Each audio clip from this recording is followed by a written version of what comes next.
So we're here for the third day of the summer school, and very happy to have Henry Moss here. So Henry is at the University of Cambridge, and is one of the researchers doing a lot of the breakthroughs in Bayesian optimization these days. So happy to have you here. All right, thank you. Hi everyone, well done for making it here after the dinner last night. I was a little bit worried, but if I've made it here, so can you. So I'm going to be talking about something slightly different. So Gaussian processes are going to feature, so you don't need to be too worried. But I'm more focused on what you can do with Gaussian processes. And I've got kind of a series of applications here where I'm going to talk you through some cool stuff you can do using Gaussian processes to help make decisions and what kind of cool applications you can tackle with that. But please do interrupt me with any questions wherever. It'd be good to keep this interactive, because I'm not sure I've got 90 minutes of material. So any sort of contributions from you guys would be very welcome. So to start with, before we jump into this thing called Bayesian optimization, we're going to look at kind of a much simpler task, which is something called Bayesian search. Okay. So here what we're going to try and do is use a Bayesian method to help improve some sort of search strategy. Okay. So Carl-Henrik has now gone back to Cambridge, so I can now do whatever I want. So what we're going to do here is try and use some sort of Bayesian methodology to help us find Carl-Henrik.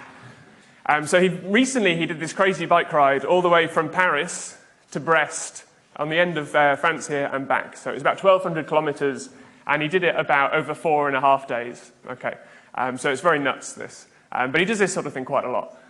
And now let's suppose that we're interested in whereabouts is he. I want to know where Carl-Henrik is at 3:30 a.m. On, I guess, the second day of his trip. Okay.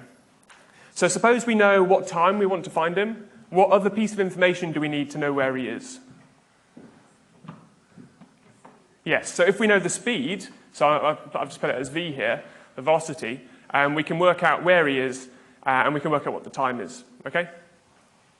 But fortunately for us, maybe not fortunately for Carl-Henrik, he's done lots of these things before, okay? So you can get an idea, roughly, for what you think, as a prior, his speed is going to be, okay? So I've looked through his stuff, and I think maybe, actually I can't read these numbers, about 20 kilometers an hour is our best guess, okay? And so what I'm going to do actually is ignore this information for now, but we do have this here, and I'm just going to pick randomly locations along this route. I'm going to phone someone up and ask them, have you seen Carl-Henrik? And if they have, they'll tell me what time. Okay, so someone here has told me, yes, I saw him at 12 p.m. And then what we do is we update our prior here with this information. So basically, if we know he's been there, that means we now know that he must be traveling at least at a certain speed. Okay? And we can do the same thing a bit further on. So this is on the return leg, and they've said, no, he's not there. So that means we now have an upper limit for how fast he could have gone. And we can kind of proceed like this over a few steps, and you see that we're slowly whittling away at this distribution that's kind of encapsulating all of our uncertainty. And we can proceed like this, okay?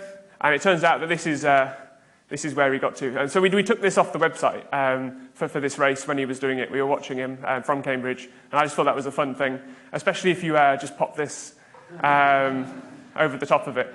But yeah, so what we've done here is largely quite stupid. So if you remember, all I was doing was just randomly picking points along here, okay? And eventually that means that we do find where he got to.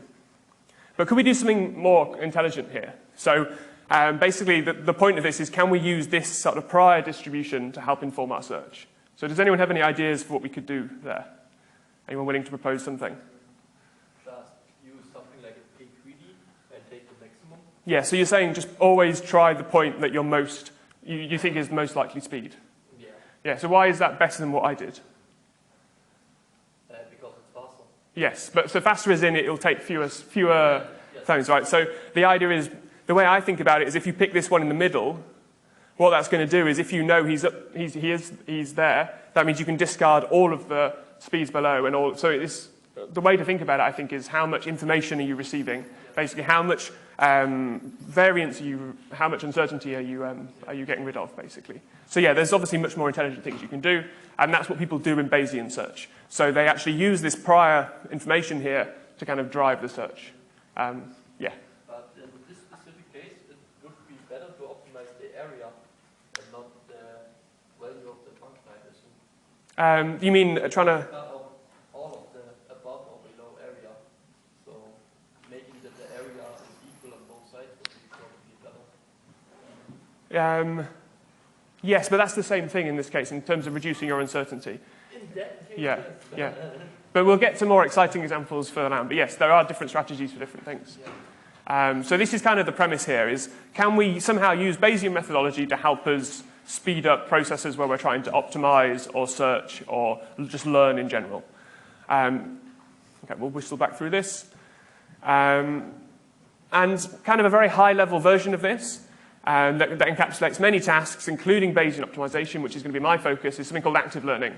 Okay, so in this previous example, what we're interested in here is basically learning a point. We're trying to find what point, so what value of v is the correct value. Okay, so this is Bayesian search. You're not only trying to find a location, a single point. But actually what we're interested in, and kind of within the context of this summer school, makes a lot of sense, is that we're interested in learning functions. Can we learn a function in an efficient way? So can we kind of decide where we're going to collect data, where we're going to make measurements, that sort of thing. But the goal is to learn a function, not just a point. Okay, so some examples of this. Here is kind of a pictorial example. But let's suppose I've collected some data. I fit a model to this data. So this would be a Gaussian process. So it's giving us a model of some function of interest. Let's suppose that we can collect more data. Okay, and then what we do is we fit our model again. And we do this, say, n times. So we have n sequential steps here. So we fit a model, use that model to collect some more data, update the model, on and on like that. And then we end up with a final model. And the hope here is that we've done something clever with our data collection so that this final model is much better than the initial model. Okay? So here's an example. This is really stupid. Again, this is another random data collection strategy. Suppose there's this function here that we're trying to learn. We want to learn this function kind of quite accurately across the whole of the domain. So initially I've got some 10 random data points. That's my initial data set. And I'm fitting a GP here. And you see that we're kind of uncertain in some areas of the space. It's all good. We could randomly collect another 10 and then another 10 data points. And you see that over time, obviously, our model is going to get better. Right? It's not very exciting at all here. But each time we get more data in, we're reducing our uncertainty. And we're reducing our error in our posterior here. But the question, again, is can we do better than random? And we can. But this notion of active learning, so of like controlling the data that we're collecting, actually kind of comes up in many different applications. So if we're interested in regression, so if we just want to have our best guess at the function, this important function that I showed you on the slide before, what we would do is we'd collect our data so that it improves the global model accuracy. Okay? I'll have some concrete examples of all of these later on in the talk. One thing we might also be interested in is actually learning the maximum value of the function. And this is actually the main focus of this talk is can we collect data in promising regions so that our model is really good at telling us what the maximum values of the function are. This sounds quite abstract at the moment, but it will come back down to real problems shortly. Another thing that's interesting, might not make sense right now to some people, but hopefully by the end of the talk it will. But actually, I might be interested in lots of different functions. So how can I collect data so that it tells me the most about many functions in kind of interesting ways? And that would correspond to some sort of multi-objective problem. And another kind of very common problem is I'm interested in predicting a threshold. So this is known as level set design, but also in kind of a more modern machine learning setting, suppose I have a classifier. So suppose here I'm interested in learning this relationship. So I'm interested in learning a classifier that you can give it a place in malaria and it'll tell you whether or not there's been a lot of malaria there. So what I could do is just collect random data and fit a model to that. So this is a Gaussian process classification model. This is just the posterior mean. This is the predictions for the classifications, the most likely predictions. But actually, if we were clever about where we're going to put our data, we could get models that look much closer to the truth here. So this is all about kind of picking data that we think is going to give us the best improvement in our classification. And typically that corresponds to, suppose I have a big data set and I've got some of it as training data, I can kind of evaluate my model on the rest of the data set and see how confident I am in my predictions. And if I'm very unconfident there, it's obviously worth including that in my training data. So this is kind of the broad idea here. But the focus of this talk is actually going to be on this Bayesian optimization. So this is active learning for optimization, which again probably sounds quite abstract at the moment, but I'm going to start with an example from molecular design.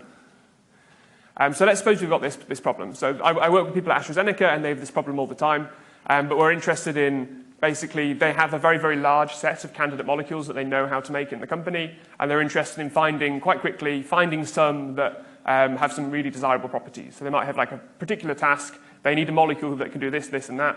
How can I efficiently find out what that is? So this problem is characterized by having a very large library of candidates. So this could be billions of molecules. The actual number, I'll write this down because it is crazy, but the number of molecules that you can make is thought to be something about this size, so 10 to the 50.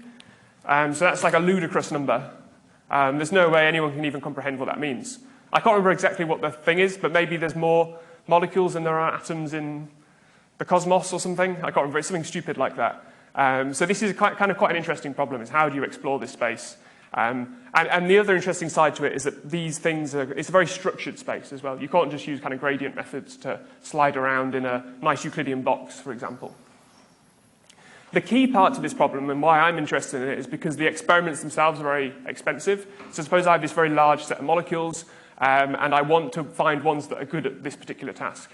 The actual testing of whether a molecule is good on this task or not could take a very long time. They have to go and they have to make the molecule, they have to run some tests. It could take a week or so. So typically you're only allowed to do maybe 10 sets of experiments. So you're in a very kind of resource-constrained setting. The other interesting aspect is in these problems that you have a very high degree of parallelism. So actually, each time you run an experiment, you can actually run, say, 1,000 molecules at once for about the same cost. They typically do things in kind of big trays of molecules when they go to the lab. So here what we have to do is basically choose sequentially 10 experiments, each one of which has maybe 1,000 molecules in. And typically the goal is to find molecules with high affinity. So this means they kind of bond to some particular target that we're interested in. So if it's medicine, you're interested in bonding to some sort of harmful aspect of a system. But the interesting bit is that actually there's not just one objective.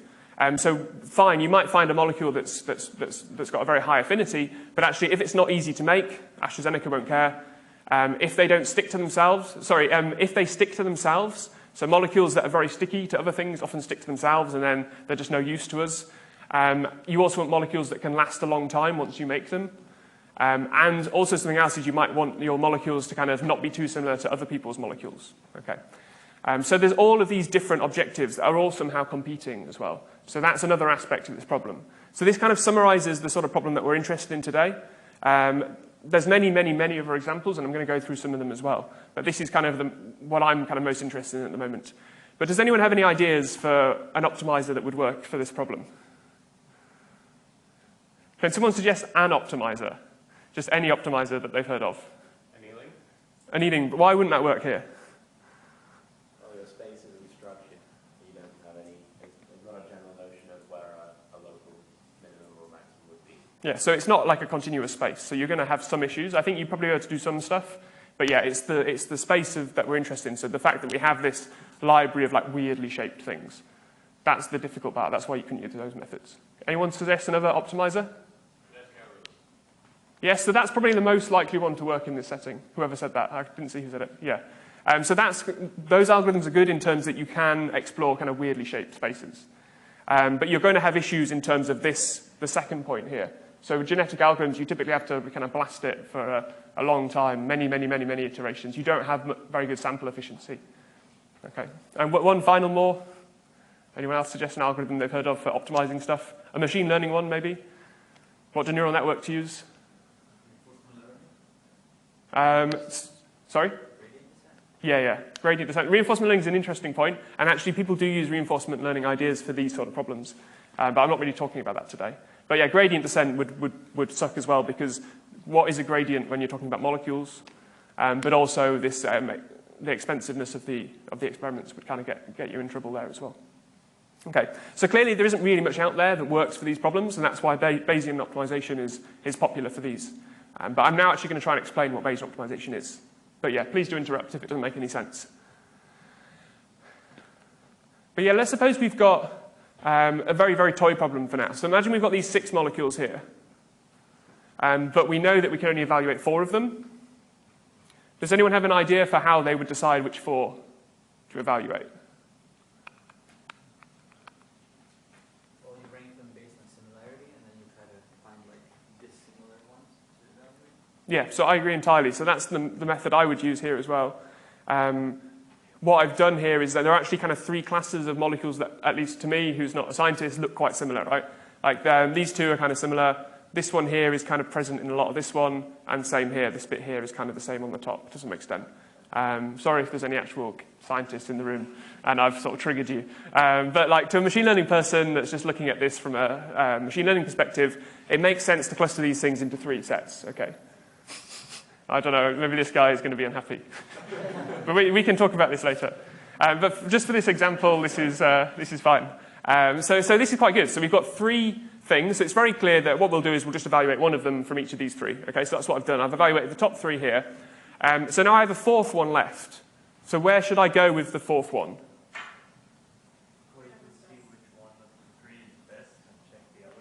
Right, yes. So what you'll do now is see which one of these 3 was the best, and you'll think, okay, probably the one that looks similar will actually also probably be quite good. Okay. So there's this kind of key notions here. Sorry, I don't know why that one's disappeared. Is exploration versus exploitation. Okay. So there's 2 distinct strategies I've kind of described there. At the very start, what we're interested in is exploring the space efficiently. But then what we're doing, once we kind of have a good understanding of what's going on, we're actually going to start exploiting our knowledge. Okay. So this is all kind of well and good. This makes a lot of sense. You can imagine doing this, manually sitting there, going through these 6 molecules. Great. But what happens if you've got lots of molecules, right? You can't just sit there now and be kind of trying to place them. You could have like a blackboard and you could write them all up and try and move them around or whatever. But there's no real way of doing it. So what we want here is very much some sort of automatic way of doing this. So how can we automatically find good molecules? How can we automatically make good decisions about what molecules to evaluate? Okay. And fortunately, you can actually use a Gaussian process to do this, which is, I guess, why I'm here today. But it's not at all obvious why that is the case, I would say. So it's quite cool that you can do this. But before I can go into the Bayes opt, I'm going to do a little bit of Gaussian process stuff. So I'm going to talk about Gaussian processes for molecules. And this is, again, coming from a machine learning perspective, and I'm going to say a load of nonsense about science. So don't quote me on any of that. But here, what we're interested in doing is learning some function, which is going to be modeled with our Gaussian process, so this f here, which just maps a molecule, which is this kind of cartoony guy there, to some sort of response. Okay? And what we're interested in doing is modeling this response from the molecule. Okay? And there's probably going to be some sort of noise involved as well. So here, the training data is going to be sets of molecules that we've already evaluated and what response we get from those with respect to this particular target we're interested in. So we have this sort of setup here. And what we want to do is make a Gaussian process that is able to kind of, if we gave it a new molecule, it would have a go at predicting what the response would be. So what do we need to be able to define a Gaussian process? A kernel, right. Okay, so the kernel is the bit that's not obvious what to do here. Right, so we're going to need some sort of kernel that we can evaluate between molecules, okay? And that's kind of the crux here. And actually, it's not too hard to do that. And once you do that, you might be worried that, oh, molecules are weird sort of structures, and actually it's going to be very hard to fit this model. But as soon as you have a kernel, we can just do exactly the same as what we've been doing already this week. Or we then have our gram matrix, we can just invert that, everything is nice. Yes? Yeah, so your input space is not the molecules, right? Sorry? Your input space is like the molecules? Yes. But then you also need to decide somehow like how you order them, don't you? Not at this point. So at this point, this is just a model, takes in a molecule and predicts some response. The ordering will come in for the optimization aspect in a minute, so the molecule design. But here I'm just talking about how do you build a Gaussian process model in kind of molecule world. Okay. So one thing people do, and again, I might say something horrible about science. There's a very high risk of that. But what people often do is something called a fingerprint kernel or a Tanimoto kernel. And the idea here is that you get your molecule, so it might be something that looks like this, and you blast it through some operation known as a fingerprint, a molecular fingerprint, and you end up with something that's like a bit vector. And the way this works, and again, this might be wrong, is you look at all kind of possible like local structures. So maybe here I'm interested in all local structures of up to size 3, for example, or up to size 2, and you look at kind of the bonds and the atoms there. And then what you do is you make a really long vector that tells you whether or not that particular structure is present in the molecule. This is a horrible kind of combinatorial problem, so you end up with these ginormous bit vectors, and then what you do is you push it through a hashing function so that you can get something of kind of the same size. So typically this might be like 2,000 long vector. So a 2,000 long bit vector, and you can kind of interpret it as there's a 1 if some sort of structure is present, and there's a 0 if it's not there. Okay, so the point is that what you do is you map all of your molecules through this mapping to get you these bit vectors, and then you can just define something very simple like a linear kernel between these two vectors. Why would it not be a good idea to use one of the kernels that we've talked about already this week? So something like an RBF kernel in this problem. Because it's discrete now, the input? Yeah, that's part of it, I think. Yeah, you've got these zeros and these ones. But there is another kind of more pressing reason, I think. Dimensionality? Yeah, the dimensionality. So this here is a linear kernel, so it's quite simple. It's kind of non-stationary. But you're making quite strong assumptions of the sort of functions that you can have. If you have a linear kernel, you can have these linear functions, but because we're in such a high dimensional space, linear is probably going to be quite good. But something like an RBF, you get these crazy wiggly functions, which we often want if we're kind of in a scenario where we have like kind of low dimensionality and quite a lot of data. They're all the applications we've spoken about already this week. But in this setting, we might have quite a bit of data, but we've got these crazy high input dimensions. So there's no way we can learn a super wiggly function. And actually, if we try and learn that super wiggly function by using an RBF kernel, we're going to get into a lot of trouble. So people typically use these kind of simpler kernels, but on these kind of more advanced feature representations. So this is a very common strategy here. The other approach as well is another one that, again, requires very little chemistry knowledge, is to encode these things as strings. So these things called smile strings. So there's a representation of each of the molecules in terms of a string. And then you can define some sort of distance in string space. So like computer scientists love this sort of stuff. So you can have like Hamming distances and edit distances and all this sort of thing between strings. And you can turn those into kernels quite easily. So you can define now a kernel based on the strings rather than the graphs. And people do both of these things, as well as much more kind of complicated things. But I just wanted to show you that it is possible to make Gaussian processes over weird structured spaces. So I've spoken about molecules, but actually you can imagine now any sort of weird structure going in there. You might have trees, graphs, strings. So if you're a computer scientist, you're interested in those three things, I guess. But you might also have other things like you might have like car engines. If you can define a kernel between car engines, you can now fit a Gaussian process. Okay, and that's really cool. I think that's one of the good advantages of Gaussian processes is you don't have to do any feature extraction. Typically, I don't have to say, here's an engine. What are the important parts of this engine if I want to predict stuff? All I need to know is how do I measure the distance between two engines. And often that's quite straightforward if you talk to people that know what they're talking about. And it's quite a convenient way to encode various bits of kind of domain expertise you might have. And that's kind of what's going on here, but for kernels. For molecules. Okay. So we have now a model, a Gaussian process model over molecules. Can we somehow use this to decide which molecules we should pick next? So let's suppose we've already collected some molecules. What we then do is we fit our Gaussian process to that, and then that Gaussian process is then able to make predictions of the properties of molecules we haven't yet evaluated. Okay. So the way we do this is using some sort of utility function. So I'm writing it like this. So there's a little bit of maths now, but there's not too much maths in the rest of the talk. But the idea is, can I have some sort of function here that's going to measure how useful it is to evaluate a particular molecule, this guy here? And at the moment, what we're doing is we've got this subscript f, which basically says that this is what is the utility of evaluating this molecule given that it will return f. So that's what the observation will be. So obviously, we don't actually know what the observation will be, but it's useful to think about this just for now. So another kind of important piece of information is what is the best molecule I've seen so far, because I'm interested in improving upon that score with my next experiments.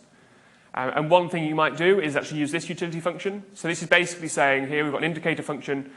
So this molecule, if it returned f, would be a good evaluation for us to make, only if f was actually bigger than the thing we've already seen so far. Okay, that's a very intuitive way to measure utility, I think.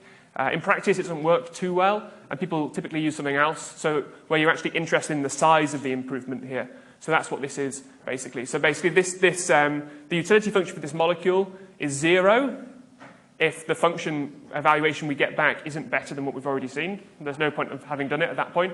But we also measure kind of the size of the improvement. So at the top here, this is 0 or 1. Has there been an improvement or hasn't there been an improvement?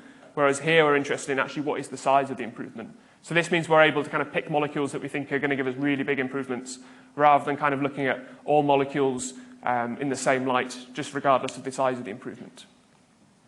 Of course, this is no use to us because this relies on f here, and we don't know what f is. But we do have a Gaussian process model. So we can actually just calculate the expected value of this utility function over our posterior. And this is something that we're going to call an acquisition function. Okay? So this acquisition function takes in a molecule, and it tells me, is it worth evaluating that molecule? It gives me a score, basically. And then we can use that score to rank the molecules. And so this is the key part of Bayesian optimization, is that you have this surrogate model in the background, so a Gaussian process, and then you have this thing called an acquisition function that takes in your surrogate model and tells you how useful it is to make future evaluations at particular molecules. And a concrete example of this would be if we took the expected value of this kind of indicator function, utility function that we described before, you get something called the probability of improvement. Okay, and this is just saying, what is the probability of this molecule giving me a function value that's larger than the best one I've already seen? And similarly, you might have something called expected improvement, where we're interested in, okay, let's suppose that we have an improvement from this point, how big do we expect that it will be? So these are two very common acquisition functions. We'll focus on the latter. The first one doesn't work too well in practice, but this one on the bottom is kind of the gold standard. I will talk at the end of this talk about more complicated acquisition functions, but this is kind of the most standard one at this point. I'm going to revisit all of this in another like guided example after this. So if you're not quite on board with it yet, you hopefully will be at the end of that one. But I'll just go through the motions now of what we think will happen in a molecule design task. So this is the key point, is that for any f, so this is for a new molecule, we're interested in predicting the performance of that molecule, and we get that from our Gaussian process model, and we know that will be Gaussian for some mean and variance given by our Gaussian process. Okay? And then using this expression here, you can actually calculate these two things in closed form. So these are very, very cheap things to evaluate, and that's kind of the key. But yeah, let's suppose that we've got three molecules here. So we've got a model. We fit our Gaussian process with molecules we've already collected. And let's suppose we've got these three candidate molecules here. And what I've done is I've plotted our posterior. So I've got this Gaussian process, and I'm plotting now the slices coming down this way at each of the molecules, these molecules here. Okay, so here we've got, basically there's a molecule here that we think is probably going to improve upon F star. We're very confident it will, and we think the value is going to be here. But there's also molecules, for example, this one, where we know it's going to be better, but we just don't really know how much by. And then something here that's kind of in the middle. And at this point, all three of these molecules are things that are worth evaluating. But if we were going to kind of evaluate one molecule and then our baseline got better, you see we would now no longer be interested in this guy here. Because we're interested in basically the f's that are going to be bigger than f star. So our acquisition functions are going to give very low values to this one, because it's very, very unlikely that this molecule, according to our model, will give us an improvement in performance. Okay? Which I guess there aren't really any. Which axes do you mean? Sorry. Like, for example, this y-axis, because I thought that we were evaluating in molecule space, but I don't understand now what we're. Sure. So each one of these, the y-axis here is just the f at the molecule. So the Gaussian process is returning a normal distribution for what we think the value of the molecule will be. So in terms of this particular property we're interested in. So that will be Gaussian. I guess this is slightly misleading in terms that I've said that molecules lie along an x-axis. But it was just a way to make a plot, really. But the molecules themselves obviously don't have any ordering, and you can't really make a plot like this, I guess. It's just kind of, for any molecule, my Gaussian process can calculate the kernels, and then you get a prediction. But yeah, there's no sort of, this plot here, I guess, isn't particularly helpful. But yeah, these are the slices of the posterior. So for every new molecule, our Gaussian process gives us a Gaussian distribution for what we think the value will be. That's what's going on here. Does anyone else have any questions so far? And what is the value the molecule signifies? The type? So it's just the property we're interested in. So it could be the affinity of the molecule. Maybe it's the, I'm interested in finding molecules that are very, very stable, for example, in a particular regime. So that would be the property we're interested in. So we want to find the molecule from our large set of candidate molecules that is the most stable in a particular regime. And this function there would be some measure of stability. So what I will have done is I will have evaluated some molecules already, worked out how stable they are, and used that information to build a model that can try and predict how stable other molecules will be. And the predictions from that model are these slices here. Do you always use the same kernel, or do you change the kernel depending on the property that you're looking for? Yeah, so that's the main thing in these problems, is that the kernel is super tied to the property you're interested in. But the scientists, they have a good understanding of what kernels to use in which settings. Yeah, I'm just talking about one here. But yeah, there's a lot of kind of implicit bias going in. When you pick your kernel, you're kind of saying what sort of features are important, and it changes. And that's the main thing with these models, is that you need to get the right kernel. But things like neural networks don't work well in these problems. So in these problems we have, imagine we've got 10, 20, 30 molecules. You can't really fit a neural network to such small data sets in kind of a reliable way. And I think it's a really strong use case for Gaussian processes. Yeah. I agree. So your utility function is what utility function differentiates. You said it's based on a certain property that you're looking for. But then earlier you said that there's a bunch of properties. Yes, we'll get back to that. Yeah. Or like a composite, weighted, whatever. Yes, we'll get back to that. That's kind of a really key point. That's a good question.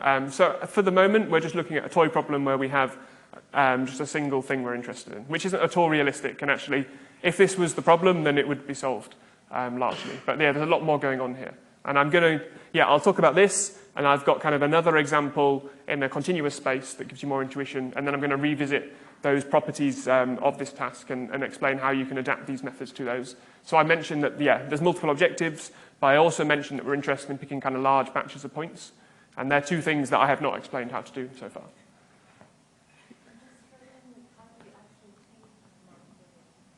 Yes, so this is, it's best not to think about it too much, but I agree, it feels quite weird, right? But as long as you can define a kernel between all of your data points, okay, which is what we've done, maybe this one's clearer.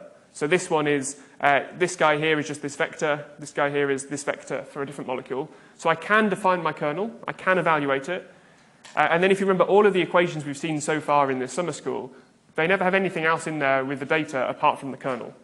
Okay, so you can just get a GP, you get it in GPy, and you can just churn away, and you'll get some responses out of there. That's the way I kind of think about it. But I think if you think in too kind of an abstract term, it feels very strange to be able to do this. But it's in kernel methods, it's all about. So kernel methods, I'm counting Gaussian processes as a kernel method. It's all about distances between objects, and that's what the kernel is giving us. Yeah. Is it always binary? For this particular representation, yes. No, there are different representations you can use for molecules, like fragments and all different things, depending exactly what sort of properties you're trying to model. And some of those are continuous numbers. Yeah. Okay, but we'll go through a kind of a concrete example now. Where do we get to? Okay, so what we do, let's suppose that we've already evaluated some of these molecules. What we can now do is actually just calculate the value of the acquisition function. So that was this expected improvement thing I talked about for every one of these molecules, okay? And we can just do that on a computer. It will just happen automatically. It can happen in parallel. There are lots of techniques to doing this on ginormous scales. You can evaluate millions of these things. Yeah? Not all of them, though. Not all of them, no. So that's part of the problem as well. But typically here we're looking at a very large set of molecules that they know they can make. But yeah, there's much more interesting problems. I can talk to you about this afterwards. We're looking at problems where you can how do you generate new molecules that they haven't already tried? And there's a whole host of kind of complicated problems there as well. But I'm looking at kind of the problem that they actually have in industry at the moment, which is we can make a ton of molecules already, choose from that set which the best ones are. But yeah, so here we can just automatically calculate this acquisition function. And if you remember, the acquisition function doesn't require any sort of evaluation of molecules. It's purely based on our surrogate model. We just have to make predictions from the Gaussian process. We churn it through this expected improvement thing, and we get this number out. And then all we need to do is just pick the one that has the highest value. So there's this guy here, okay? And then this molecule here is going to be the next one I evaluate, because according to my Gaussian process, this is the one that provides me with the most utility. Okay, so let's just go through this again. So let's suppose we start. So we have to fit our Gaussian process, which means we need a couple of data points to get going. Otherwise, we're going to come into some difficulties. So let's just randomly choose two molecules. We fit a Gaussian process to those two measurements. Again, here's that misleading plot. We calculate an acquisition function. We maximize the acquisition function. So that's this molecule here. And then we evaluate that molecule. We then begin the whole thing again, but now with a bigger training set. Okay, so we've now included that new observation into my data, and I can fit a new model to these measurements, calculate an acquisition function, choose the new molecule, and keep going. So here we've got a few examples of this. So we're going to calculate the new acquisition function, picks a new point. We then include that into our training data. So grey here is training data, and red is the chosen point for the next step. And you see we kind of just proceed like that in an automatic fashion.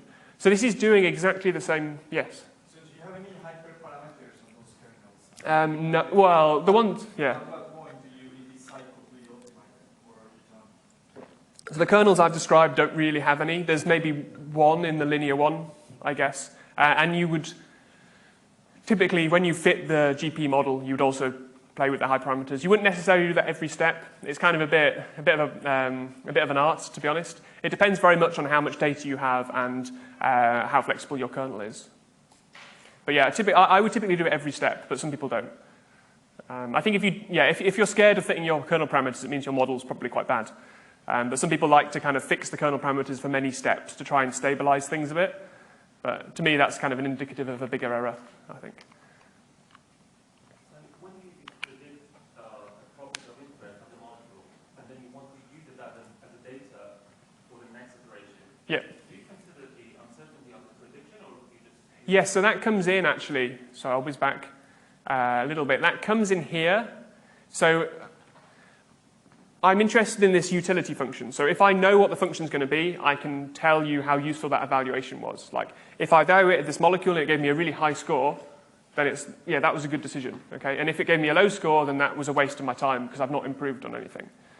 So that's with this F. And then I don't know what F is. All right? So I use my model, which has uncertainty and the best guess. So the best guess is mu, but it also has this uncertainty. So it's saying I could be wrong. Okay? And actually, I'm taking the expected value over the distribution F here. So that does take into account the uncertainty, basically. If you look at this one here, this one would be saying, okay, this will give you a very high acquisition function value because we think the best guess is here. We are uncertain, but the uncertainty is still kind of all above the line. So that's good. Whereas if we looked at this one, this would give us a worse value because the expected value of this, we calculate the acquisition function, so it would take an expected value, but it would also look at the variance, and you see that some of the probability is below the line, and that would get kind of penalized for that. So yeah, the uncertainty calibration is absolutely critical here. That's why we largely use Gaussian processes, because we need to know, okay, we've got a model, but we've fit this model to not very much data, so it's probably going to be quite crap. How do I hedge against these sort of mistakes? So it's all about picking points where either you're exploring or you're exploiting. That's the thing I set up at the start. So typically, if I'm like, okay, I don't really know what these molecules are doing, I've got very high variance, you will go there, and that's kind of exploring the space. And then when you're kind of more focusing on molecules that you think are going to be good, that's more exploiting. And these sort of acquisition functions basically automatically deal with that under the hood by this formulation. Yeah, I think this become more obvious when I move into like what I would say a more boring example where we're talking about kind of normal functions. Yeah. Okay, where do we get to? I was whizzing through this. I'll keep whizzing. Yeah, so this is the sort of procedure for this kind of toy problem I've described. But as we discussed, this isn't going to solve most of the aspects that I described at the start. But before I go into that, I'm going to just talk about a standard optimization problem. So by standard here, I mean I'm just trying to optimize some function that's defined over some kind of like Euclidean or continuous input. So this is a much more traditional problem, and this is actually what people use Bayesian optimization for the most. So this is slightly different. So here, if you imagine I'm trying to optimize over, say, a unit interval, I actually have an infinite number of candidates. I could evaluate my function literally anywhere. So a lot of the mechanisms I've described so far, like the ranking of the molecules and things, doesn't make any sense here. So we have to kind of think about it in a slightly different way. But let's try and find the maximum of this function using as few evaluations as possible. Okay, so we're going to pretend we're in a super resource-constrained setting, so we can only make a few evaluations. They're very expensive, so it's actually worth thinking about where we should make these evaluations. Okay, so this is an interesting function because there's quite a few kind of maxima, local maxima. But if we only ever find one of these two, we'll be quite unhappy. That one will be all right, but really what we're interested in is finding this guy up here. Okay, so if we were going to use like a gradient-based method, for example, it'd be quite unlikely that we'd end up in the one we wanted to. So that's why we're interested in slightly different methods here. So these are kind of the same ideas as before. So let's suppose that we have made already 5 evaluations. So all we know about our function are these 5 dots. the question is there, right, we want to find the maximum value of this function. This is all I know about it so far. Where should I now make my next evaluation? So does anyone have any suggestions? Right, so somewhere on this side, right? Yeah, so that makes a lot of sense. I'd be on board with that as well. But I think there's also somewhere else you might be interested in, which is probably somewhere around here as well. So I guess you're going to kind of spread your resources between really whittling away at the uncertainty to make sure you're not missing out on a good solution, but also on focusing here because you have seen some good stuff. Okay. So what we do is that we fit a model like a Gaussian process. So here I'm plotting the samples. This is like the Carl-Henric way of plotting Gaussian processes, and then this is how everyone else does it. And what we're interested in doing is calculating this acquisition function that I described to you. So previously, this acquisition function was something that took in a molecule and told me how good it was. Okay? Here, what we're interested in is actually choosing where should we make our next evaluation along this axis. So what it's going to do is take in an X location and tell me how useful is it to make an evaluation there. Okay? And what we were doing for expected improvement in particular, we were interested in looking what is my kind of best solution I've seen so far. So if you remember, that would be this guy here. So we have this black line across there. And we're interested in picking the next point that will give me a solution that's actually better than this one I've seen already. Okay? So what I have here is I'm kind of just denoting here that it's kind of the size of the uncertainty above that line. And when we do expected improvement, we're essentially integrating over these red lines. And what I've done is I've plot this on the bottom now. So we can actually plot the acquisition function in this setting. So if you remember, the acquisition function takes in an X location and tells me how useful it is to make an evaluation. Okay, so if we now look at this function here, oh, there we go. If we were going to actually pick the next point, we pick the point that gave us the largest value of the acquisition function. And the way we do that in practice, so here we have this kind of continuous, infinite set of candidates. What we would do is we'd actually use a gradient-based method or some other optimizer to find the maximum of the acquisition function. And that feels a bit weird. Like we're trying to solve an optimization problem, one optimization problem, and now what we're doing is basically maybe we'll do 20 steps of Bayes opt. Each of those has its own optimization problem in. So it feels like we're not really kind of getting around the problem. But the key thing is that this is a very cheap optimization problem. This is all just based on our Gaussian process model. So we can just do brute force methods. We can do like many restarts of gradient descent, and we'll be able to find this, and there's no problems there. But I think that's the point that's worth stressing. So that's fine. So this is exactly the same as what I was talking about with the molecules, but now for a kind of a continuous problem. And then just to really hammer the point home, let's go through an example. So let's suppose we're trying to minimize this function. So I've swapped to minimization now. Okay? I wanted to show you that both things are possible with these methods. And let's suppose that we've only seen this function. So we don't know the black line. All we know are these green dots. So what we can do is we can fit a Gaussian process model to those green dots. So here the blue line is the predictive mean, and we've got the predictive uncertainties there. And then what we do is we use that model to calculate our acquisition function, so this red guy on the bottom, and then we maximize the acquisition function to choose our next point to evaluate. And then we go back to the expensive objective function, we make a single evaluation at that point. So that's what I've done here. So we've added in this extra point here. And now what we do is we update our Gaussian process, and then we recalculate our acquisition function. And you see the acquisition function is now different because we've got a different model. We know different things about the space. We're going to change where we're going to focus. And you see that we're kind of doing a good job here, focusing on the promising area. At this point, the acquisition function is actually suggesting, wait a sec, you might have missed something up here. So we're now hopping back into some sort of exploration mode because we've got a good idea of what the minimum is around there. So the next best thing to do really is just to make sure that we haven't missed one on the other side. And we're proceeding like that. So we end up with this sort of coverage of the space, which actually is really nice. So if I was going to try and optimize this function, I'd be very happy if this is the coverage that I got. So I've kind of sparsely covered the whole of the space, but I've really focused my resources in the promising area and been able to really kind of pin down where the minimum value is. So this is exactly what we want to see. And I have the same plot now for a 2D function. But let's suppose we're trying to minimize this function here. This is called the 6-hump camel function, because if you zoom in, you have lots of humps.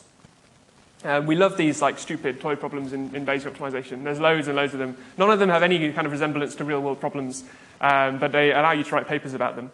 I'm trying to phase them out a little bit, but yeah, they still exist. But this is what happens. So I made a GIF here.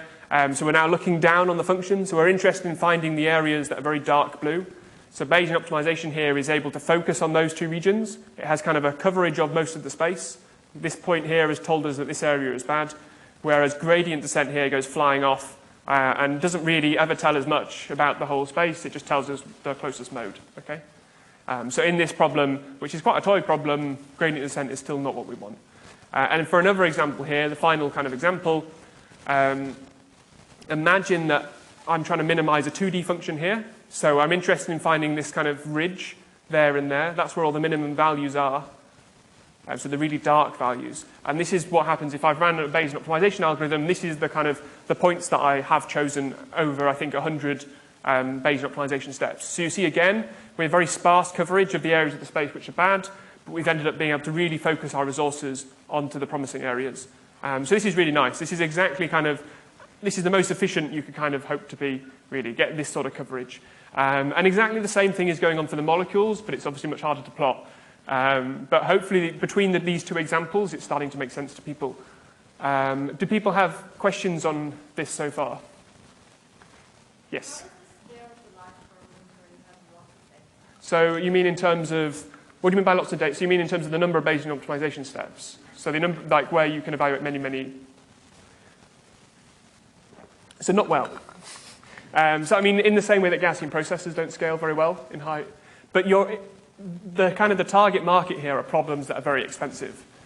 So they're problems that you can't evaluate many times. I've done work recently. So in my old job, I was working in a tech startup, and we were kind of building products around this, and we were solving problems where we did have quite a lot of data. So you might be picking, I want to make this one observation, but actually the engineers would go away and they'd do it, but on the way they'd collect like 1,000 other ones or whatever. So you would end up with lots of data, and so we had to use some of the, like Vincent was talking about, these scalable Gaussian processes. So you can kind of use those instead. But there's kind of weird things that can happen. But yeah, so these methods are really geared up to kind of lower data sort of regimes, I'd say on the whole, yeah. Is there any worry about these methods, I guess, amplifying existing biases in your initial prior, right? Because if you're using, let's say, some kind of inducing point method, you're already kind of using, I guess, not a particularly flexible model, like you do assume some stuff. And so then if you further sample data points based on the uncertainty of that model, can you get some kind of feedback? Yeah, definitely. Yeah, that's the main problem with using that's a really good question. The scalable GP stuff, you have to be very careful not to get into some weird feedback loop. We can talk about this afterwards. I guess it's a bit more technical than this, but yes. So they're the sort of problems that we're interested in solving. But just to kind of really hit this point on the head. What I've described so far is good for global optimization. So it's good for functions that have got multiple modes. Okay, gradient descent doesn't do that. So that's one advantage to Bayes opt. But the main one is this one. So that by being very clever, we're using a model. We're not just using gradients. We're not just brute forcing stuff. We can actually optimize problems under like very competitive budgets. So if we can only make a few objective evaluations, we can actually use these methods with GP. We think very hard about where we should evaluate. We can solve problems that you wouldn't be able to solve normally. So these are things that I've worked on, all of these. You can imagine that you're interested in kind of optimizing some car engine, and you might be interested in simulating the performance of this engine. Maybe that takes kind of minutes or hours. So probably maybe you can do 100 of those experiments. So you have to kind of start to be quite clever. But I think these other ones are more interesting. Imagine actually, hyperparameter optimization is easily the most boring application of Bayesian optimization going. But unfortunately, it's the one that everyone seems to focus on. But you might imagine, okay, I want to train my ginormous machine learning model. It takes hours or days. Okay? But actually, I want to decide what the best architecture is.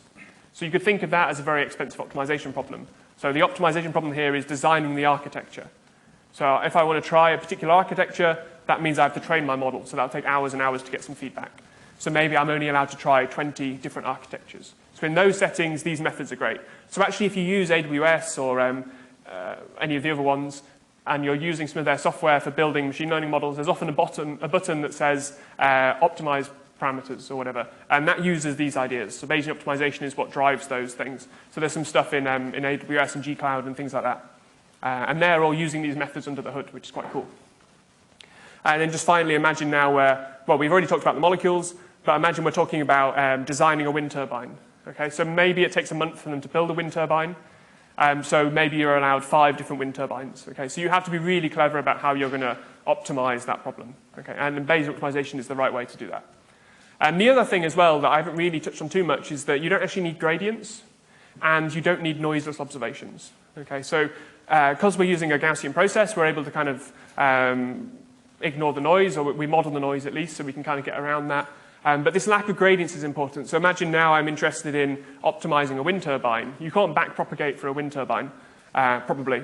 Maybe you can, I don't know. I certainly can't. So it's nice to have methods that don't rely on gradients for those sort of problems. So that's kind of the goal here, is that we're using clever stuff. We're using Gaussian processes, we're using utility functions, we're really thinking about what we're doing, and that allows us to be really, really efficient optimizers. These are kind of cool examples of things people have done. So actually AlphaGo, when they first released it, was really crap. And you needed to use Bayesian optimization to actually fine-tune the architecture. And they wouldn't have had anywhere near as much success if they hadn't used Bayesian optimization. So there's an interesting preprint from ages ago where they talk about how they actually use Bayesian optimization. Some stuff I did. We were using Bayesian optimization within Amazon Alexa to kind of speed up various aspects of learning new voices. We do the molecule stuff. And I'm going to talk a little bit about this large climate models just as another kind of demonstrative example of these things. So does anyone have any questions about the applications? Yes? I just want to clarify that, because so from what I understand, instead of having a function to evaluate, like for example, the stability of the molecule, you are actually developing the molecule as you optimize throughout the program. Yeah, so that's what the expensive function evaluations are, someone going into a laboratory, building a molecule and testing it. Yeah, so you're trying to minimize the amount of time spent doing that. So if you can spend 5 minutes pissing around with a Gaussian process on your computer so that you half the amount of time the scientists have to be running expensive experiments, then that's great. So every single step, at the acquisition function, you tell them, or yourself, you go do the experiment and then you go back. Yes, yeah. So we're basically using our Gaussian process to run 1 million pretend experiments, right? We're pretending to run these experiments using our model to see which ones were the right ones to run. And then based on that, we'll actually decide which experiment was the right one to run, give that to them to actually run the experiment, and then we'll see what happens, and then we'll update our model based on that. Yeah, I should be more clear about the costs, I guess. I'll add that in next time. Cool. Should one graph, like the blue triangle, you should really good coverage with Bayesian optimization? Yeah. So my question is, how did you get such a good coverage? Doesn't it at one point your algorithm just sample the same point over and over? Not in this setting. So in this setting, there's like this ridge where it's all the same value, basically. So there's a minima all the way along here.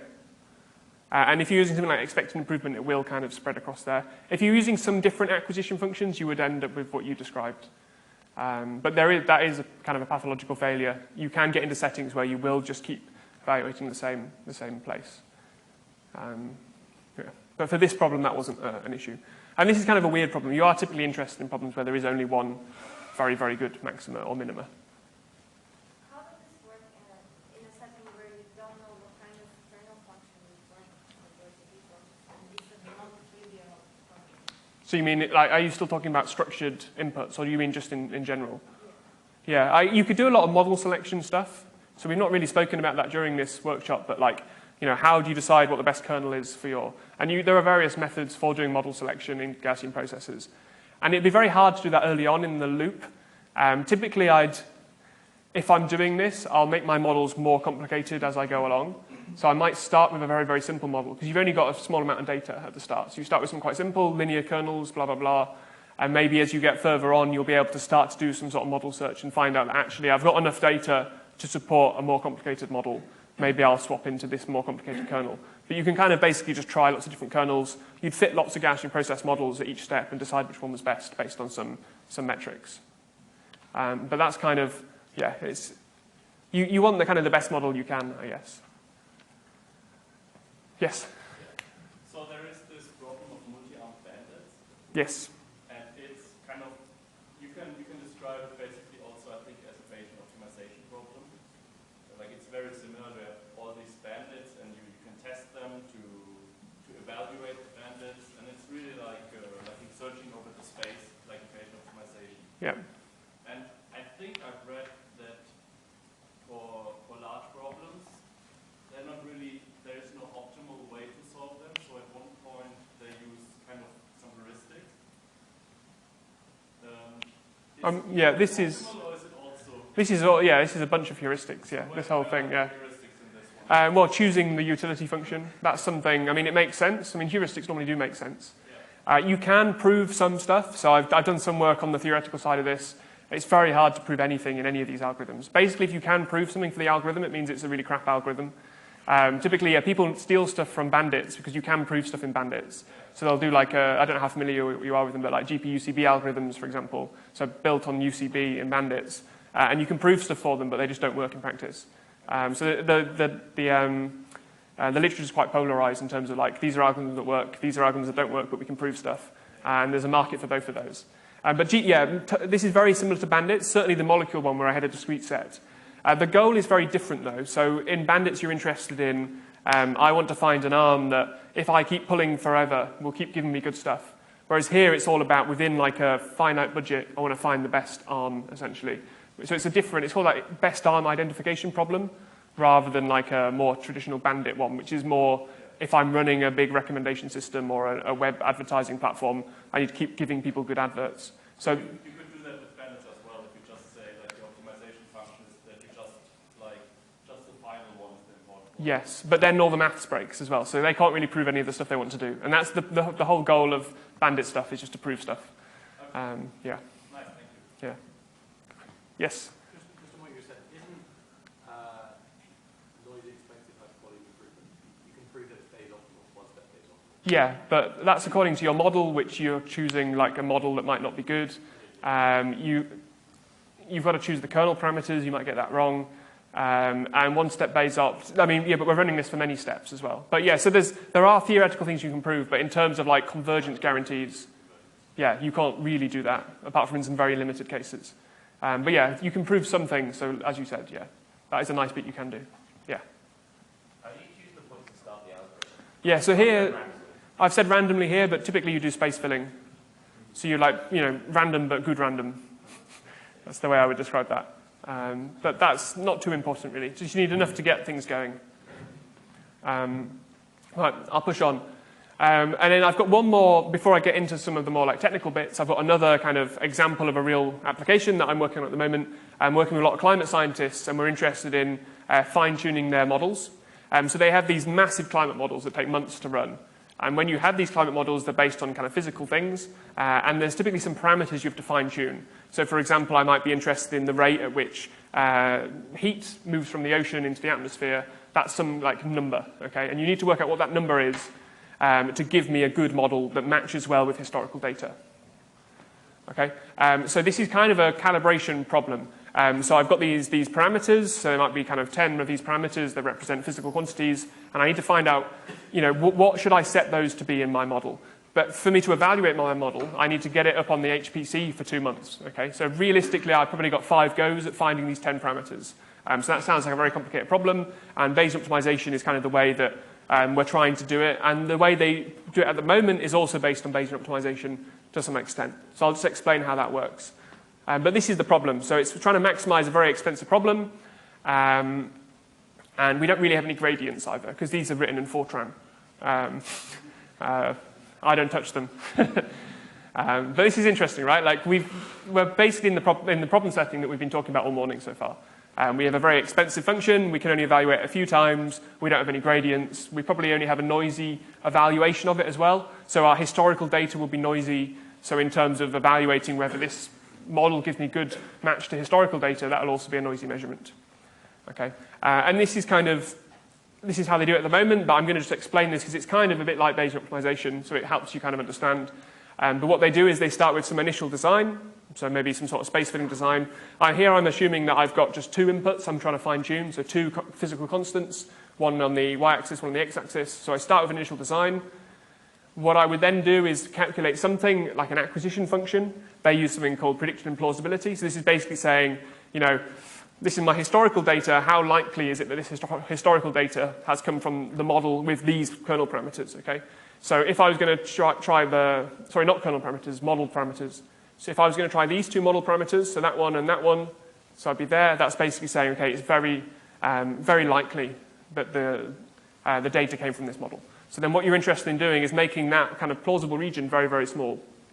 So what you do is you kind of sample points so that you get good coverage of the plausible area, and then you update your model and you recalculate the plausibility, and then you do this. So this is exactly the same as Bayesian optimization. It's model-based optimization, and this is kind of, another application for these ideas. So fine-tuning these big climate models, but any sort of like big simulator. So people use this in cosmology as well, so they're very expensive cosmology emulators. You also see them in many, many different types of science. People using Bayesian optimization to kind of fit models, essentially. And by models, I mean like sciencey models, which is much more exciting than fitting machine learning models, I think. Does anyone have any questions about this so far? Cool. So let's go back to molecular design. So as was pointed out earlier, the solution I've given you is actually entirely inadequate to the problem I set out to solve.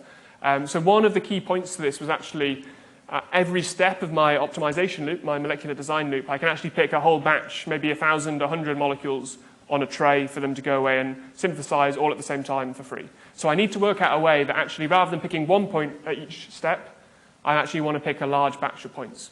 So for a single Gaussian process model, I want that to suggest to me, say, 10 points to evaluate. Okay, so this is where we were before. So here I've got my Gaussian process model, my acquisition function, expected improvement in the red here. So it's obvious where if we're going to pick one point, we want that point to be here, right? Because that's the point that gives me a high value of my acquisition function. So where would be the, if I was going to pick 2 points, what would I do with the second one?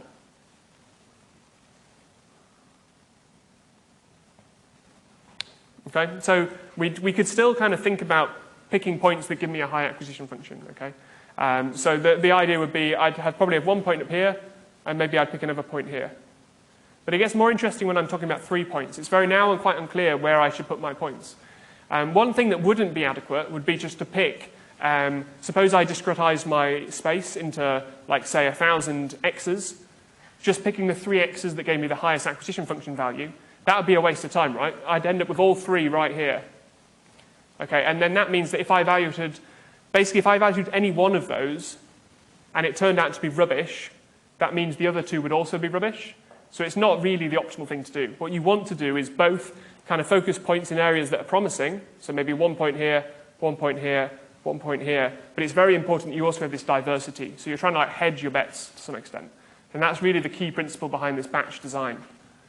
So this is what we had at the start. So we were interested in what is the expected improvement of evaluating this molecule. So it's going to be the expected value of the improvement that we're hoping to get by evaluating this molecule. Okay? So remember, if it turned out that the F that we observe, once we evaluate the molecule, is very large, much bigger than F star, this value will be big. So we're good. What we're interested in now is, let's suppose that we're interested in 2 molecules. So what is the point, how can I measure the utility of evaluating 2 molecules? And then what we can do is optimize this acquisition function. So we can pick the 2 molecules that give me the highest value of this acquisition function. And what we do is something that looks very similar. So this is known as batch expected improvement. And what we're doing here is we now have so an Fi and an Fj. Okay, so Fi is the expected, the predicted value of the function evaluation of this ith molecule, and Fj would be the predicted function value for this jth molecule. And from our Gaussian process, we have a joint distribution. So this is our posterior distribution from our Gaussian process. We have like individual Gaussian distributions for our predictions, but we also have some idea of the correlation. Okay? And that's going to be quite important. This idea of correlation is what's going to allow us to have some sort of notion of diversity. And this is what we use here. So let's just talk through this. So the difference between this and this is just that this one has got 2 of these terms in. It's got an Fi minus F star and an Fj minus F star. Okay? So what this is doing is actually saying, what is the expected value of the maximum improvement between the 2 molecules, essentially. So if I ignored this term here, I'd get back to this one. If I ignored this one, I'd also go back to this one, but for the other molecule. So this is basically saying, what I'm going to do is I'm going to calculate the expected improvement for each of the molecules and take the maximum one. So the idea here is that I'm going to put my 2 molecules somewhere so that between them, the expected improvement, if I evaluate both of them, is going to be as large as possible. And the reason this works is because we've got a joint distribution here over fi and fj. So going back to this example here, so I said it would be really bad if we just picked 3 points that gave me very high EI here. Right? If we just use this to pick 3 points, basically, that would not work because, if we evaluated one of them, it turned out to be rubbish, then they all would actually end up being rubbish because the function would go through all of them. And so this is somehow taking that into account. We're looking at the maximum value of the two. So the idea is that if these were fj and fi were at the same place, you don't improve this maximum value at all by observing them. So you get some notion of sort of diversity by encoding them in this way. So this is known as the batch expected improvement, and you can do exactly the same thing for many, many points. So what you could imagine doing now is actually choosing the B molecules, so maybe 100, 1,000 molecules that give me the highest batch expected improvement. And they're the ones I'm going to evaluate. This makes sense in a continuous setting because you can just use gradients to maximize this acquisition function. But for molecules, what we're now doing is saying, I want to choose the best 1,000 molecules from 10,000. This becomes a very complicated and expensive optimization problem. So what you would typically do is kind of a greedy approach here. So you'd pick your first point that maximizes your single acquisition function. You pick your second point by maximizing the expected joint improvement between this new point and the one you've already chosen, and you just build it point by point. So you'd end up with a nice big batch of points. This is kind of a technical bit. This is like an advancement in Bayes Opt, but it's by no means kind of a core idea. Yeah? How does it scale in terms of when you increase the size of the batch? And can't we think of a stochastic approach of just sample according to the probability distribution? Yeah, so in practice, that's how you actually calculate it. So for larger batches than 2 or 3, you do some sampling. So when you actually write this out, it ends up having CDFs and multivariate Gaussians, and you can't calculate those for any sort of size, really. So what you do is, you do tons of sampling, but you do it in a clever way where kind of you're fixing some of the noise, which means you can do gradients and things like that. But there's a lot of kind of quite recent, actually, last couple of years work on this sort of thing. But the key point is that you need, in terms of complexity, you're going to at some point have to take something that looks a bit like a determinant of this guy. So there's going to be, if you're looking at very big batches, you can get very expensive calculations. So that's why the sampling approaches are nice. But yeah, it's a really good question. In practice, people use kind of more complicated things than this as well. But I didn't want to go into all of that. But this is kind of the core methodology. Okay. Time are we on? Okay, we're going well. Okay, so the other point, and this is perhaps the more interesting point, is that actually we had these multiple objectives, if you remember. We were interested in finding molecules that were sticky to like a target, for example, but not too sticky that they stuck to themselves and then were useless. So typically when we're doing these problems, basically all real-world optimization problems have multiple objectives. Okay? You might not know what they are. You might have to kind of talk to people and work it all out. But there's always multiple objectives, and they're always competing. Okay, so that is the setting we're in here. This takes a bit of unraveling, these sort of plots. We're now looking at things from a very different perspective. But now let's suppose I've actually got 2 objectives here. So I have 2 functions. I have an F1. I don't know what it is. It's some property of a molecule that I can only find out by evaluating the molecule. And I might also have F2 here, which is another property that probably has some sort of like, competing relationship. So basically you can only get very, very high in F1 if your molecule is very, very low in F2, for example. So this is the sort of the setting we're in. We're interested in problems where there's some sort of trade-off of the objectives. And then in those problems, the things that we should return to the scientist is typically something called a Pareto front. Okay? So imagine I've evaluated all of these molecules. Many of them are the same, but that's because I'm lazy and couldn't bother to make many of them. But imagine they're all different molecules. Don't look too closely. You'll see what I've done here. So this molecule here, I've evaluated it, and it's given me, with my first objective, it's given me this value here, so a high F1, but actually it's given me a low F2. Okay? So that's what this plot means. You can think of this as, this is basically a plot in the output space. So we're not looking at inputs here. This is the evaluations of the molecules and where they lie with respect to the different outputs. And then here, what we're interested in is actually returning this thing called the Pareto front. I've actually swapped, sorry, this wasn't very consistent. I'm now minimizing stuff. So ignore the maximization thing, sorry. Here we're actually minimizing. So we're interested in finding molecules that can be low values of F1 and low values of F2. Okay? And then the thing that we return, suppose that we've made these evaluations, the thing that summarizes all of our information about the the molecules is actually this thing called the Pareto front, okay? Which is kind of the set here of molecules that kind of give us this lower edge to our evaluations. And the idea that this is all the molecules that you can't get better in one of the objectives without getting worse in one of the other ones, okay? So you see that here. So this guy, so this molecule here is better with respect to F1 than this molecule, but it's got much worse with respect to F2. So the idea is, can we return this kind of set, this guy, this guy, this guy, this guy, this guy, this guy, to the scientist and say, okay, these are all of the molecules that are optimal with respect to different trade-offs between the two objectives. Now it's down to you to pick which one you want. Okay, and this is kind of the only way you can solve this sort of multi-objective problems. Like they're quite poorly defined in terms of there isn't a single solution. You have to have this whole kind of spectrum of solutions, and then the user kind of plays around and decides what they want. So this is the goal of multi-objective optimization. We're no longer interested in finding a single molecule, but we're interested in finding kind of a set of molecules that have optimal trade-offs between the different objectives. Okay, is that idea kind of okay? Hopefully it will make more sense as we go on. But what we need to do to be able to do Bayesian optimization is we need a utility function, okay? So now what we do is we calculate a utility function that takes in both of these objectives.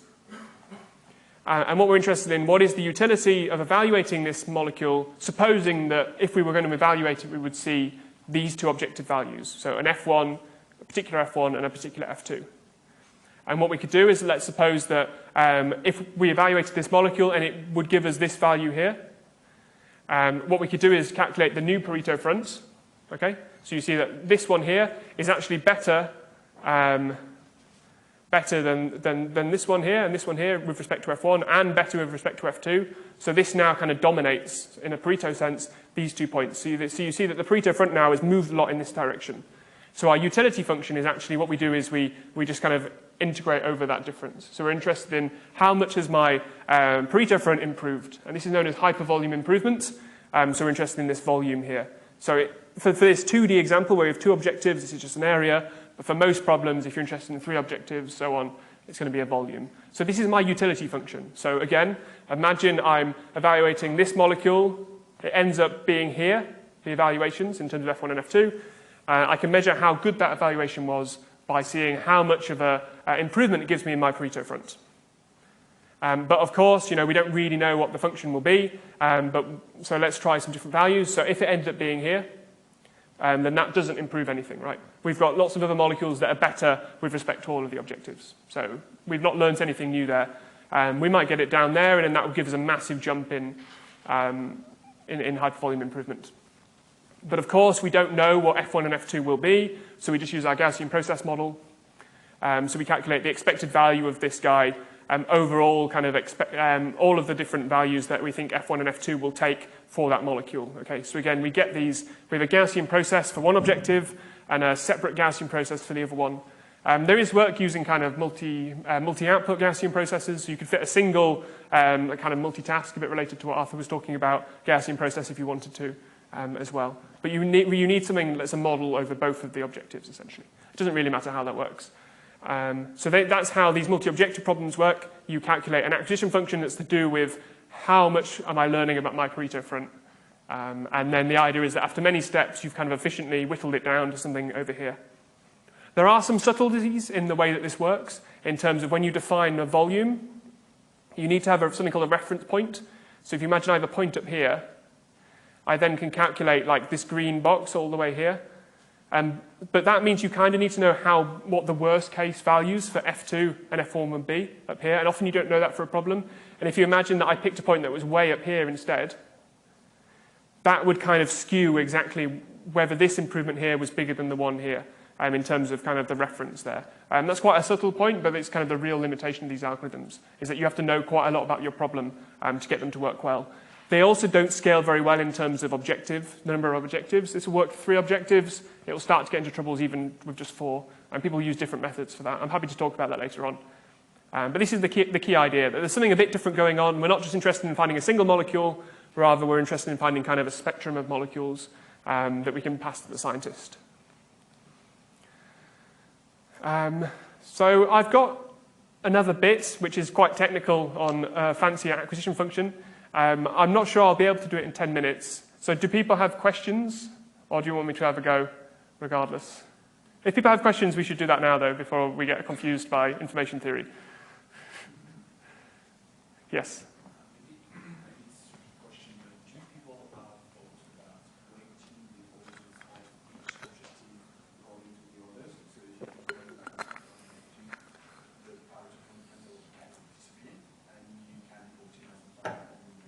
Yeah. Yeah, so that's very common if you've got many objectives. So what I'm talking about here is multi-objective, which typically means 3 or less. But then you go into many-objective world, which is this scary place where you have more than 3 objectives. And they're the methods people use. So they're called scalarizations. The way you phrased it, you said, OK, you might know some of them are more important than other ones. That's actually a very hard thing to get out of someone. So what you typically do, which sounds crazy, is you randomly sample the weights. But the idea is that because you do many steps of this, you're essentially meaning that every different Bayes optimization step, you're picking the molecule that kind of improves a certain area of the Pareto front. So if you do it over many steps, you're kind of guaranteed to hopefully push it down. But yeah, they're the methods that people use. And there's lots of interesting theory there and how do you pick the scalarization. But yeah, that's exactly the approach. And it doesn't work as well as this method in these settings, but in these high-dimensional ones, it's much more useful.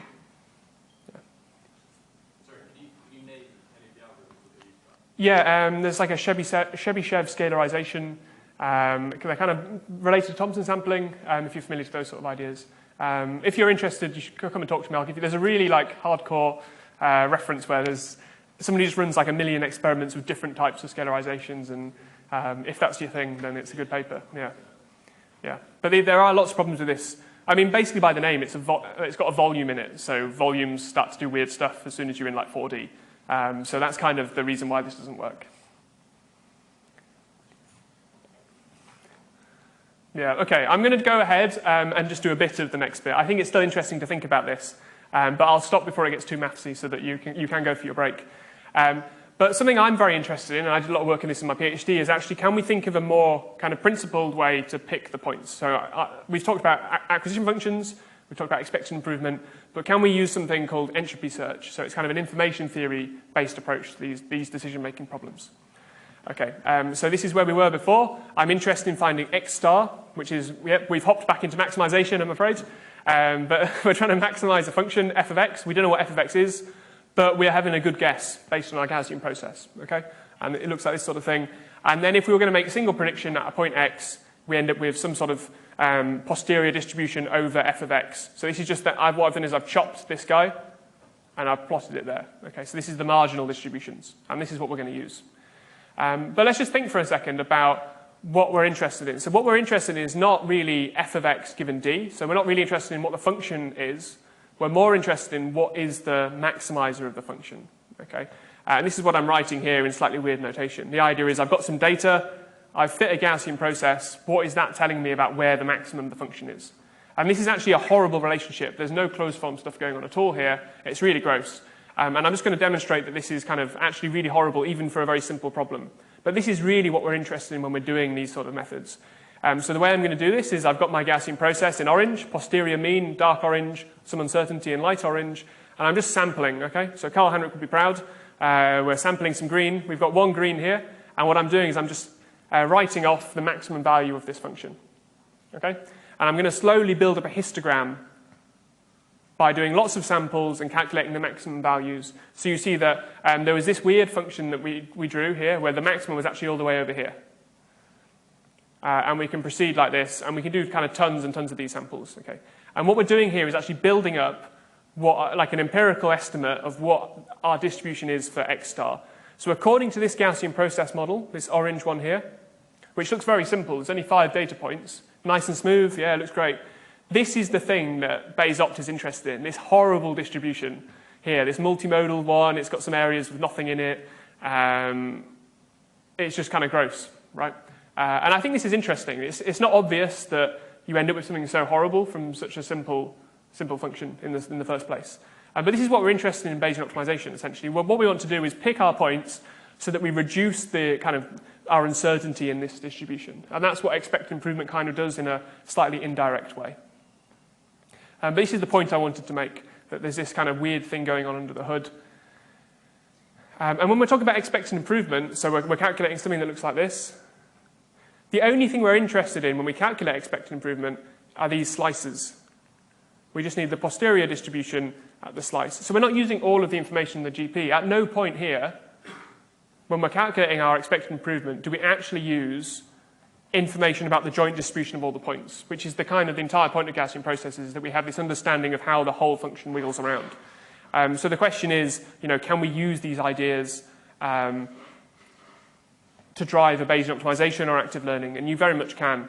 You can kind of use full knowledge of this using ideas called entropy search. But I'm definitely not going to go into that now, but I'm very happy to talk about this later on. But this is kind of maybe half of the algorithms that come out these days are kind of based on these sort of ideas, and then maybe the other half are expected improvement. And then, if you're into theory, you might find some crap algorithms that you can prove things for as well, but aren't much use for finding molecules. So I'll just whiz over.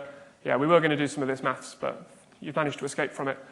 So I'll just leave it at that. Thanks.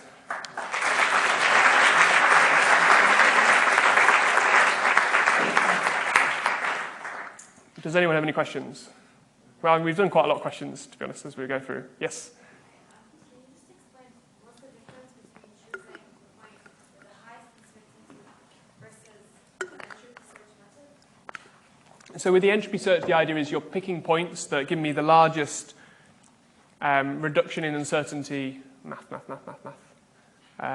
in this blue guy here, okay? So this blue thing is the distribution of where I think the X star could be, okay? So my best guess at X star is going to be this point here. But actually it's possible, according to this model, that it could also be over here, and it could be here. So what I might be doing is, there's quite high variance over here, but due to my I have a good understanding of the joint distribution of my Gaussian process, I know that it's very, very unlikely that I'm going to get good values there. So you might go there, it's got high variance, right? But it's actually not going to tell me anything about the thing I'm interested in, which is this distribution. And that's the way that lots of these methods work, these kind of Bayesian-informed search, Bayesian optimization. People are doing cool stuff where they use Bayesian methods to do like Dijkstra's algorithms and all these or linear programming. And it's all based on, there's a property I'm interested in. What things can I do that give me the most knowledge about that particular thing? And for us, the thing we're interested in is the maximum value. And so that's the only thing we care about. There's no point learning the whole function, right, to learn them. And that's kind of the premise here, is that we can, by being clever, we can only learn exactly what we need to. And that's why these methods work. Do the Bayesian research and mutual information style methods, how do they compete with the other ones? Yeah, so if you're in a problem where your model's good, so if you imagine even EI, right, I'm doing quite a complicated. So this one, I'm doing quite a complicated calculation. I'm thinking, I've got this posterior, I've got these joint distributions, blah, blah, blah. I'm calculating this quite complicated thing. Entropy search is even more complicated. It's an even more sophisticated thing you're calculating. Thus, you're relying even heavily on your surrogate model being good. So if you're in a setting where your surrogate model is a bit dodgy, use expected improvement or something even simpler like Thompson sampling. But if you're in a setting where you think your model's really good, you can start to do more complicated things like entropy search.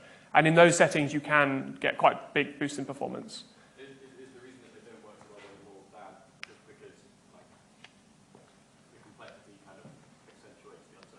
Yeah, exactly. It's kind of you're just really leveraging the model at that point. And if your model's wrong, if there's some sort of mismatch, you can kind of get in a lot of trouble.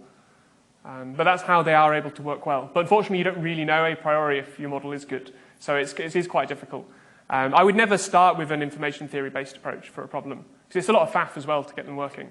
But expect improvement is pretty good. I actually like Thompson sampling a lot as well. So if you're familiar with that, that is often a good first place to start. Yeah. About the batch setup. Of course, you were constrained by the experimental setup in the molecule example, but is it actually true to say that it's always more optimal to do it truly sequentially by only doing one experiment after the other, or is there some other advantage for doing it batched that I'm overlooking? So if you could, the best thing to do would be to do one. So suppose I have 100 experiments. I can either do one, then one, then one, then one, then one, or I could do 10 lots of experiments with 10, you'd probably end up with a better molecule at the end if you could do 100 individual experiments, because you've had more chance to learn. You can update your model more times, you can learn more things, you can be more clever about where you're putting stuff. So that's true. But there's typically practical constraints.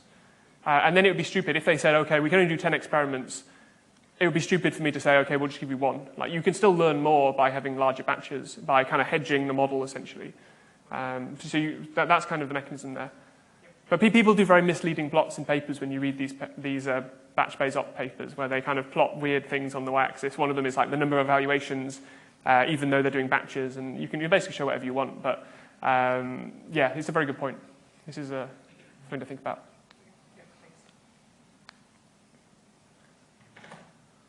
Yeah. In function approximation, one uses usually a norm to quantify how good a method is.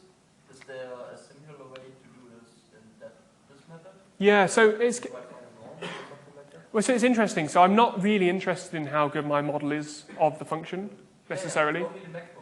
Yeah. So one thing you do often is this math. We have this guy here. So this is known as a regret plot. So this is basically, I go over time, so it's the number of function evaluations I've done. And I'm interested in essentially how suboptimal my solution is.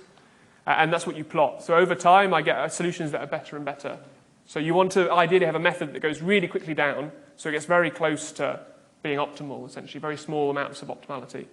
And it's called a regret plot, so log regret. It's something that they've inherited from the bandit literature, whoever was asking about bandits before. Yeah, so you see that here, so for example, expected improvements for these problems is the black line, and some of these entropy-based methods are the other ones. So they're able to kind of give you a bit more performance. So slightly faster optimization. Yeah. So this is kind of the way, but it's very hard. Like, you look at these and it looks good, but there's basically no real information content in these in terms of working out if your model's good, why it doesn't work, and it's actually very frustrating. If you work in this space, you have lots of hacks for printing various things, and it's very hard to really debug these systems if you don't know what you're doing. Based on this doesn't tell you really anything.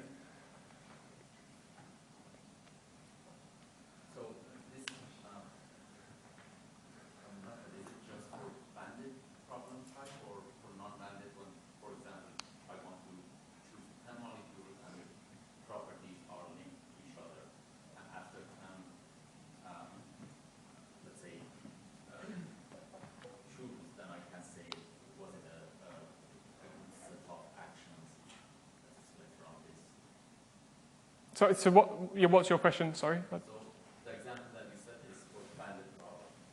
Yeah, the molecule one. Yes, Yeah. You have one action, you get one molecule, and then you check it if it's good choose. Yeah. But if this molecule is, for example, in a way that the properties are linked to each other, if you want to choose 10 of them. Yeah. And then after choosing 10, you say that this patch was good choose or not in terms of expectation of 10 actions.